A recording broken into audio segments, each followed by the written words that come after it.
I'm here with Anthony Maietta of Maietta Cycles, and he brought for us a couple bikes. Anthony, before we get into the bikes, tell us about yourself, where you're based at, and what you specialize in. I live in Worcester, Massachusetts, which is about 30 minutes west of Boston. I specialize in road bikes for enthusiasts. I built a few cyclocross bikes, one touring bike and a mountain bike, but my main audience is road bikes. And I focus on function and fit more so than frilly things that just kind of add to the overall look of the bike. So to me, design of the geometry and the way it's going to ride is the most important thing. It's the primary objective, right. So what do we got here? We have a road bike with lightweight function in mind. It's made of Columbus life tubing, TIG welded together. All built up, it weighs 15 pounds, so it's very lightweight. This particular rider has a very short torso compared to her inseam, so that's why the top tube looks so short compared to the seat tube. So this is truly a custom frame here. Right. It's equipped with the SRAM Red group, which was harder to find than expected. Really? Yeah, I had to go to about 6 or 7 distributors to find the whole group. Wow. Alpha Q fork and Ritchie handlebar stem and seat post. Right. And tell us about the paint.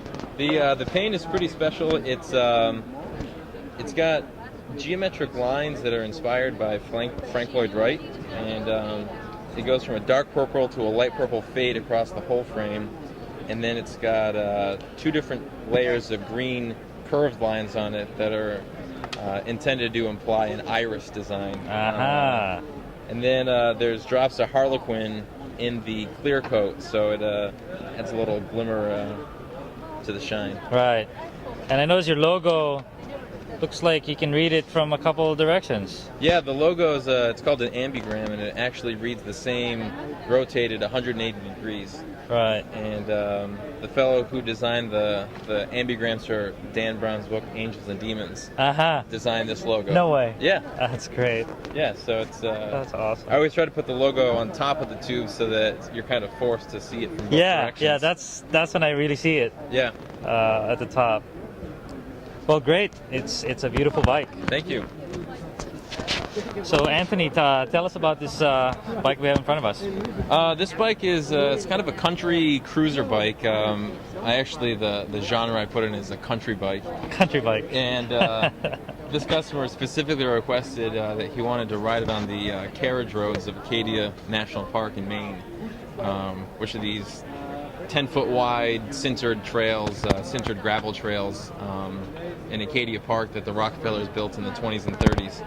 And so it's really versatile. The tires that are on here right now are the 650B size, which is like halfway between mountain and road. But using these long reach calipers, you can actually fit a full 700C tire in there. And the chainstay and seat stay clearance, you can actually fit the width of an actual mountain tire in there. So it's really versatile. So he has a lot of options what he can use it for. The geometry is somewhat relaxed. It's not a very aggressive geometry in terms of the seat tube and the head tube angles. Uses the Nitto mustache handlebars, which are pretty cool. It's the first time I've used those. A lot of hand positions. Yeah. The bar tape is a custom color from Physique. Really? I had to make it to match the saddle color. Wow. The saddle is a Anatomica saddle, which is kind of it's like a Brooks with a cutout. Yeah, the Selle Anatomica. Yeah. It's getting rave reviews in our website. Yeah, it's really comfortable. I mean, the frame is too big for me to ride, but I rode it around the parking lot a little bit. And it's comfortable, and it handles surprisingly well for the country style geometry. Yeah, so it is versatile. Yeah. Well, thank you, Anthony. Thank you very much.